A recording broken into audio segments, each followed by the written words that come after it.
Parce que les lots, tant que nous avons vérité, qui sont les combattants? Les combattants, ils sont dans l'ancien régime. Ils sont revenus à la hamburger, à la saucisse, à la pio, à la so bazo créer na dendon lo ba lingi te tsaka Congo alia vraiment dans so kutinda ba mona na grand hôtel na so lia vraiment nini ba be on nini moi pizza na ngai to steak na ngai non ça doit changer so bazo botaka ba scénario wana e ko simbate igela coiffe ikote papa na Kerwan éternel kenaya kanda taba ikote Nganda Taba Nganda Taba Chez Hugues la coiffe Icotey Papa na Kerwan éternel Kenaya Au 174 avenue Aristide Briand 93 320 les pavillons sous bois.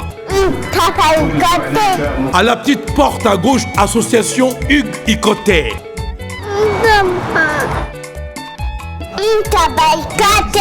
01 41 55 0000 Ntaba Ikote Descartes Construction et yeah! Fini l'inquiétude pour la réalisation de vos constructions de rêves en RDC au prix imbattable. Grâce à votre entreprise installée en RDC uniquement pour vous, spécialisée en construction, réfection, bâtiments, immeubles, vente de terrains, travaux publics, avec les ingénieurs architectes qualifiés au prix incroyable. L'escarpe construction est aussi spécialisée en luminosité des bâtiments et éclairage public, installation des systèmes d'alerte, intrusion pour des maisons et véhicules et tout d'autres services. Nous acceptons aussi les paiements par tranche au prix incroyable. Pas d'hésitation avec Descartes Construction. Vous serez jamais déçus. Pour tout contact, notre email est descartesconstruction@gmail.com. Notre numéro de contact plus 447 93 92 82 813 et appelez-nous pour Kinshasa plus 243 89 91 56 86 2. Descartes Construction à Tozana Mbongo Moké, opération Tongana RDC. L'agence d'export et d'import Michel Atlantic Shipping et Yei Bana ya Canada, Bana ya USA, Bomitungisa Lissusute. Pour tous vos achats et ventes de voitures, pièces de rechange et les accessoires possibles. Na koti na ba koli na bino na Kinshasa, Bomitungisa Penzate. Please, bakoya koza koli tinanda. Pour tout contact, Benga Michel Lukadi. Plus 1 508 371 60 43 USA na Canada. Pour la Kinshasa, Benga na plus 243 89 551 30 38. Michelo Atlantic Shipping. Yaboye. Bazuapi. Raph Ngindou, félicitations pour la promotion, c'est la pour l'artiste. Que Dieu te bénisse. À qu'on n'ait pas demandé, il n'y a rien en face. Suivez Congo Promo TV avec le PDG Raph Ngindou. Nanenga Mabete, Congo Promo Raph Ngindou. Boga, en tout cas, félicitations, merci Sito Oumela. Raph Ngindou, le présentateur de la force créative Congo Promo. Boroto, c'est la force militaire de Congo Promo. Et faites comme moi, allez voir Congo Promo, tv5.com. Donc au nom de Jésus-Christ, nous bénissons le Congo Promo. Avec Raph Ngindou, Congo Promo ne tombera jamais. Piccolo Congo Promo nde. Ouais, Balobi Raph Ngindou. Congo Promo toujours, grande puissance. Come on. Congo Promo qui torcos net in a film. Congo Promo, babunda na nango. Raph Ngindou. Congo Promo. What a plus, what a boss là.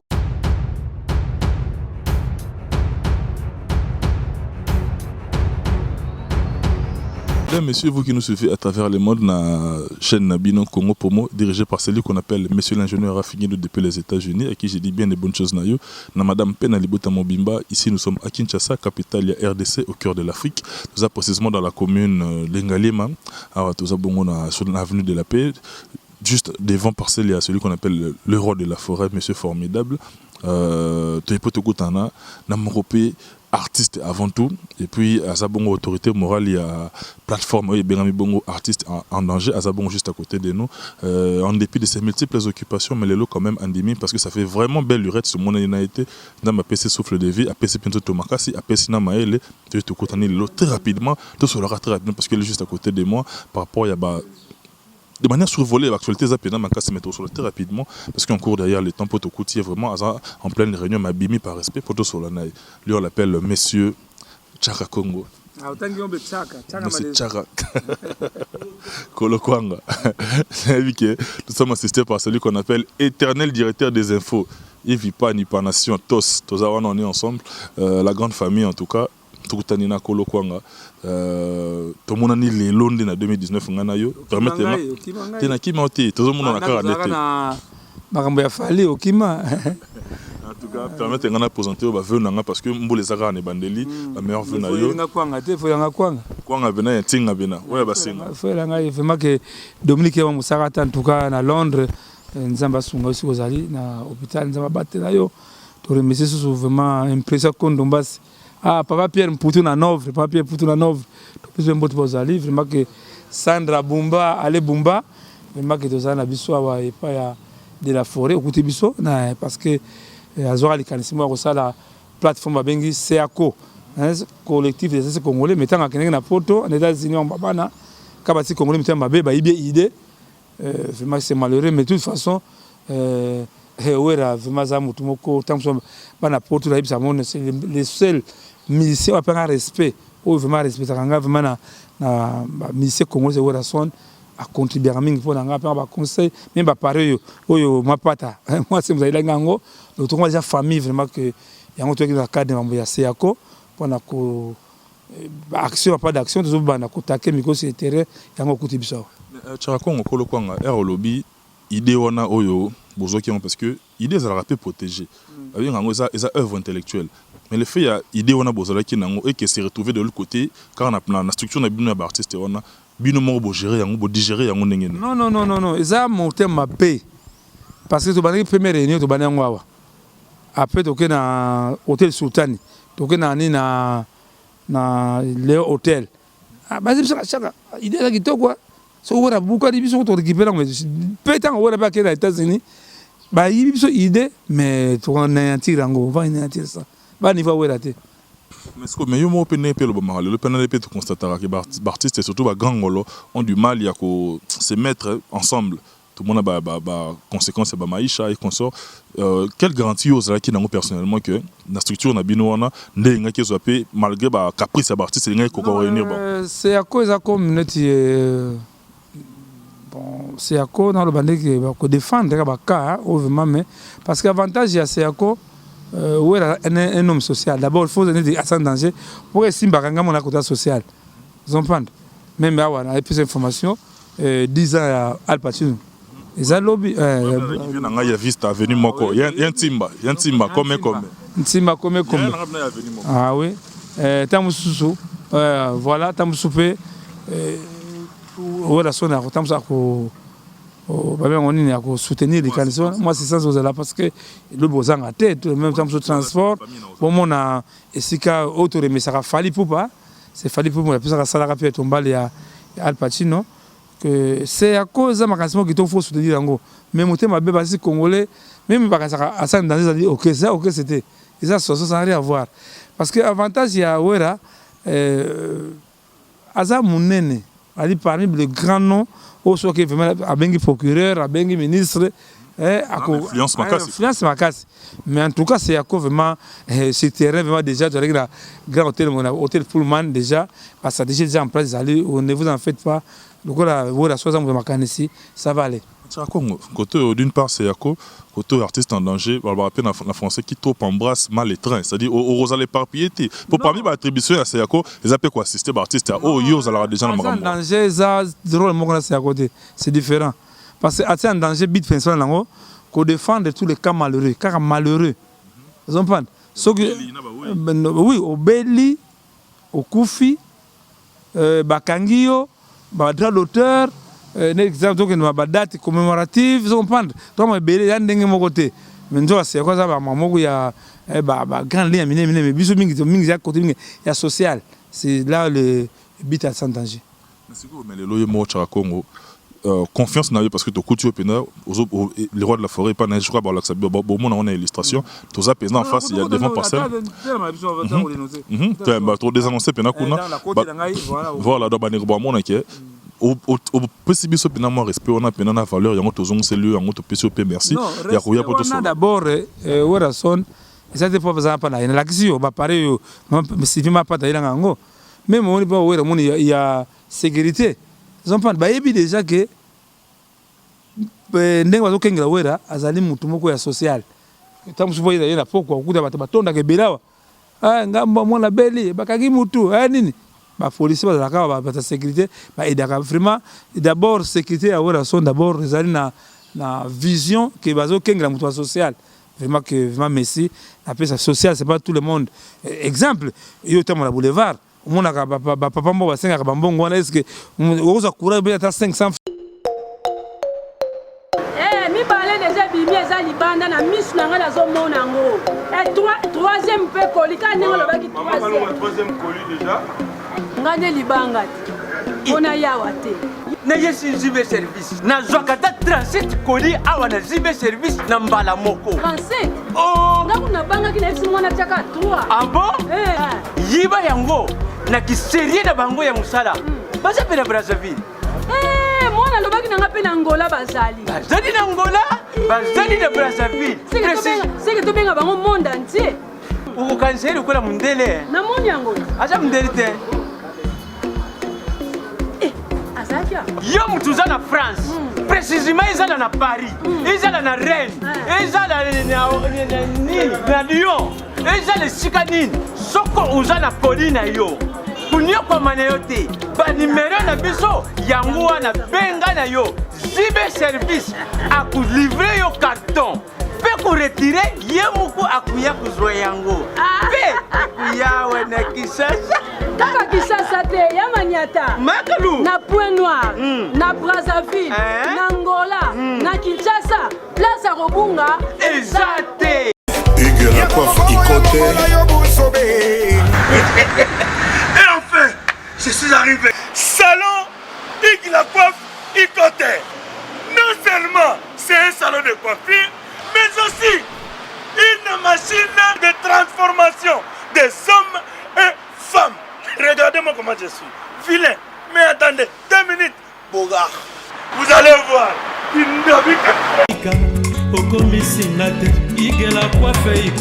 Hugues la coiffe Ikoté. Votre salon de coiffure mixte afro-européen situé sur la Nationale 3 au 174 avenue Aristide Briand, les pavillons sous bois. Pour plus de précisions, veuillez nous contacter au 01 41 55 00 00 ou encore sur notre site hugueslacoiffeikoté.com. Nous sommes ouverts tous les jours de 8h à 20h, même les jours fériés. Hugues la coiffe Ikoté, l'homme qui coiffe la ville. Hugues la coiffe Ikoté, le salon de coiffure mixte afro-européenne de proximité. Au 174 avenue Aristide Briand, les pavillons sous bois sur la Nationale 3. Un seul numéro, 01 41 55 00 00. La beauté de votre chevelure chez votre frère. Hugues la coiffe Ikoté, même père, même mère. Chikicha, chikicha, cha cha. La beauté peut tout changer. Salon Hugues la coiffe Ikoté. Quelle beauté! Sexy pour les femmes, ndindindi pour les hommes. 200 francs. Voilà, courage, mais il faut. Tant que vous avez côté vraiment que coup de chapeau la Werason. Congo, tout coûte à mon chapitre très rapidement. La attribution pays artiste en danger, c'est-à-dire au baka malheureux. Entre autres, Bartisto Batika Biso, ne répète au lobby des gens en tout cas, 10 ans, il a estimé et Nenanga parce qu'il y a comme, il y a Timabna, il y a Nanga, il y a venu, on a vu Stawana, Banama Tongetu, partout aux Bazali, n'a pas si bango bamote. mon reporter au Tikabiso tout récemment, c'est-à-dire l'un des vaillants combattants Babunda Pepe mais papa chéri Ben Piana, je cite Sundaba Satika Kibiso na bas circonstance au Toyebi Toboy Tozonga wana dessus. Non seulement mo yakei à peine kokundama na kuna yuti kozala vandaliser, c'est-à-dire batu bakoti na butu to na mo Toyebi te bakoti ba vandaliser ba yaki koluka nini avec quelle intention? En tout cas, qu'est-ce qui sombe de Kamboya Sunda base vraiment na remercier Yaya Mwaza Sunda base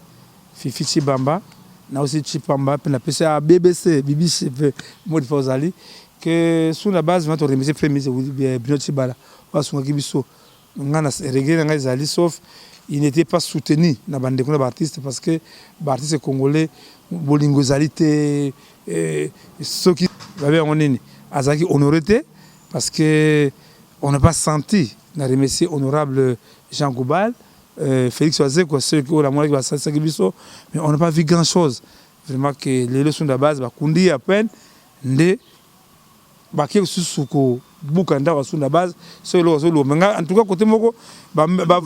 ça qui aime sous l'islam bon réseau bêta marawana ya réseau moko boy, aime sous bon on est à la rananda tout ça. C'est quoi? En tout cas c'est malheureux vraiment que mais moi si maman Michaud atiki na 4 Ajasu na Mukumba en tout cas normalement ce artiste vraiment tous de cœur avec cette femme bana bali traumatisé to soutenir bana wana na mwasi wana je crois appel na kosa na artiste congolais numéro contact bobi na cha Congo boke tikanga to etala mwasi na bana c'est notre femme c'est nos enfants bobenga na 00243 81 657 0958 0253 9 92 30 43 40 un puissance de Lausanne aux Arango et Obama Anilita Bizelita en tout cas Zonango que remonter moral c'est dur hein comme on a que traumatisme na poto ba batala ba pesa kutu monde pas psy pour batala parce que ibana wana ba moni ba bomba pa na bango ba isusu ba koteli bango lisusu na lopango donc mauvais souvenir vraiment bana vraiment Dieu merci ba longue pas dans la sonde base bazongi pas papa na mbinza parce que vraiment que bazali ko sentir vraiment lésé na ba ninga ya papa na bango parce que ngana lo ba en vérité son base azaki soutenir ba ninga na artiste c'était ni n'était pas permis Chibala vraiment c'était fort malheureux mais de toute façon que nzamba kosunga mwasi wana na bana ya son base ngapi na boa kimbela nde ba na lingala na mitema nyonso o elinga ko assister ba orphelin wana en tout cas na ba veuve le numéro qui est affiché c'est notre numéro au côté en contact na biso to tio malamoro en contact na artiste en danger pour ba ko orienter ko canaliser maramutu wana en tout cas grand merci pe na ba oya ngai Jos Chingoma de Liverpool Pamphile Pembele Blaise Samba de Manchester en tout cas la grande famille je vous aime beaucoup Rafingindo monsieur l'ingénieur autorité morale ya Congo pour Rafingindo na lingi pepe il y a grand mécène qui dirait comment pour motiver qui était la moitié à son de base la base son de base papi mais Bélan on a vu que Caroline du Nord à deux pans on a vu que on sait quelque chose tout remonter banana morale on a les camosali moi ça son de base la base son de base en tout cas l'Italie peut couple moro gentil en tom au continent Dorian fait sa parents Brian beaucoup d'affection pour vous en tout cas merci beaucoup et puis 443 dans les landing en Tchara Congo nazongela yo de lo yo vivre ngano ana Kinshasa régime échangé mbokezo ki ningezo kendelelo personnellement en tant qu'artiste parce que tu te dis lelo na changement au to bandi ko connaître ngo ezana on a genèse ne bandele nango bino pe artiste boko kota na badon na bino comme cela parce que ça parmi ba revendication oui fingi ça artiste belé ba bengama ba démuni ba bengama ba mandé ba bengama ba pauvre alors que ba sala ba œuvre d'esprit oyo et kanga mokile sepeli ça bato et koli ça ba génération et des générations pour to ko matin na artiste là beli ba sengeli mbongo asala ki alors que sala ba œuvre et tikala na mitema bato vraiment que Brigitte Alani mes condoléances vous allez kinaye je crois dans ça dit public ça sur Facebook ba monaki papa asaki ko fois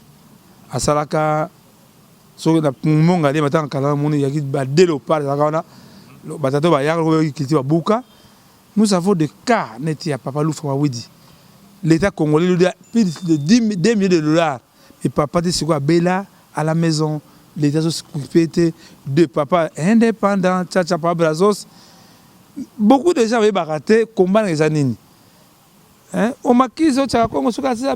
na TV mais non il y a le rôle je dois informer dernièrement avec qui son tant ça l'accident na nzaba ndundu to le bango na bateli que Werrason a ça l'accident l'artiste a sa vie privée mais tant que vous comprenez raté la base malheur ya artiste congolais c'est l'état congolais ba chinois oyo ba ila kabisa 5 chantiers ba longo 5 chantiers et comment 6e chantier ko pilata ba œuvre d'esprit ba artiste congolais ba wara déjà depuis ba wara ba ndingari complicité ya ba konza mboka na biso so kangi muto bateka ba sele pirate wana abengo général mais je crois que Mbalo vraiment quand fait si là est-ce que vous en espoir na lobby na biso kamo boye pourquoi tous sont à kawana biso ba raté l'état congolais doit beaucoup ça congolais. C'est le premier pays au monde où il faut que pirater la douane. Douane, c'est l'État congolais. Le mbongo est payé à l'artiste. Les gens qui sont Sokoda. Les assujettis ne payent pas la Sokoda. Tant que vous avez baraté, tout le monde est Vodacom, RTL, normalement, il y a barème, il y a bango, il y a droit d'auteur. Il faut chaque abonné, il faut foutre $1 chaque année dans Sokoda. Combien d'abonnés des millions et des millions. Le normal, c'est de Zuga, communication. Et le côté, il ne paye pas. Mais il y a un bala où le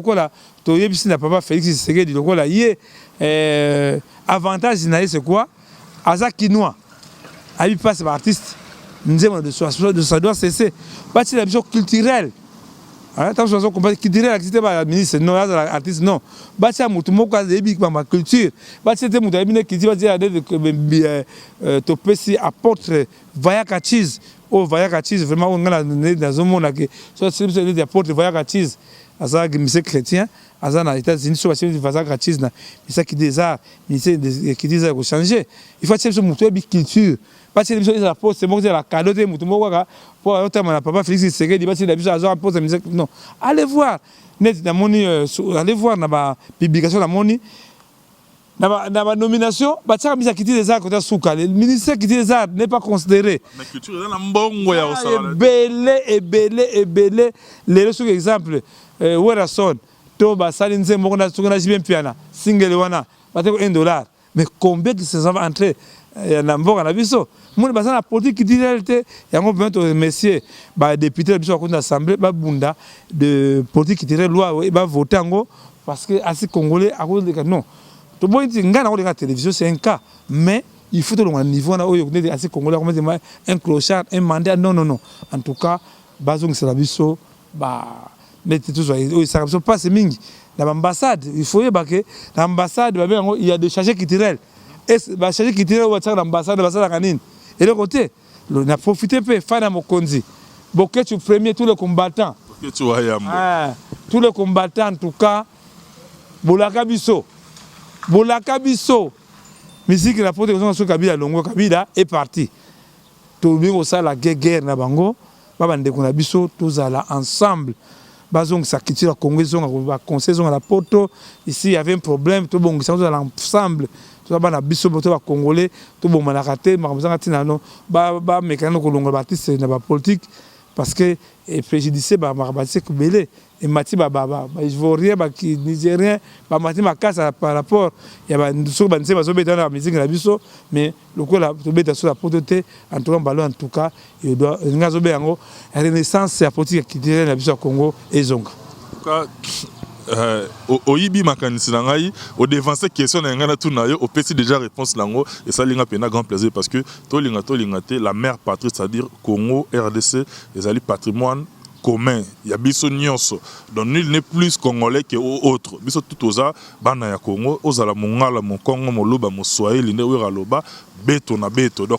mboka na biso nyonso totel me la pe loro charako on peut réfléchir ensemble très rapidement likambo elingi là ta déjà nzoto ezaka ne bandeli nango mais il faut to dénoncer ngo sikoyo pour ebota misisate lisolo ya tribalisme auto komi ko mona non ya misisate za motea mabe parce que les lots, tant que nous avons vérité, qui sont les combattants? Les combattants, ils mingi bateau ba dans ancien régime wana, au bazo rivière aka bango bali aka hamburger, ka bango bali aka ba saucisse, biso aka ba mpio diga ko yo ya banzinzi. So bazo créer na dendon. Le balingi te tsaka Congo, alia vraiment tant que so kutinda ba mona na grand hôtel, na so lia vraiment nini ba be on nini moi pizza na ngai to steak na ngai. Non, ça doit changer, ça doit changer. Si vous avez un scénario, ekosimba te parce que congolais d'abord bameri eloko na esimba te mais bato ezo biso ba tribalisme wana balingi freinage ya mboka Congo balingi Congo la kende boso te tata bo moko ekolo bo moko. Je crois que bato bazana ba idée wana bakolonga na bango te de Congo ndeko nanga ebi que on a prédit même les occidentaux batine ba soda bo pembene que zo ina la Congo pépin ina intervention ina bazu bato bango mais pouvoir pesami na pété sans tout tanité les mboka Congo ya mboka nzambe vraiment yene bisaule ki nangai kam kuona tango to na parler la nation tango ça passe de pouvoir ngabia Congo les mboka nzambe allo de la forêt na moni azobe ngata to dénoncer azobe ngata déjà ça na biso tout ça na rapport moni que de la forêt bien oui ça fait aux hommes de la forêt déjà bien rapport il faut aux hommes na kati au continuer les solo place bosokaki papa yenga 100 ans d'expérience mais papa yenga pe muta 12 il est peso 12 à rolegatin deuxième donc deuxième ya awa donc migration au deuxième donc à tous visa deuxième soit légisi yote au voyager te donc papa yenga yo si je m'appelle en tout cas vraiment papa yenga yo wana ba hôtel la biso parti parce que maman si va pas dans les États-Unis na biso kuna Chumbongo mtunanga pi Chumbongo pe depuis les États-Unis voilà alors yo moi en tout cas la remise sécurité de la forêt vraiment que merci pour la bango ndinga penga respect que vraiment que wera son azali mutu beaucoup encore nazo yambo en tout cas mesdames messieurs la Chakongo atiki biso parce que va bengi très rapidement mesdames messieurs on est pratiquement arrivé à la fin de cette émission la grande équipe de Congo pour moi la grande équipe technique président Cédric Bakamara professeur des élèves encadré des sorcières à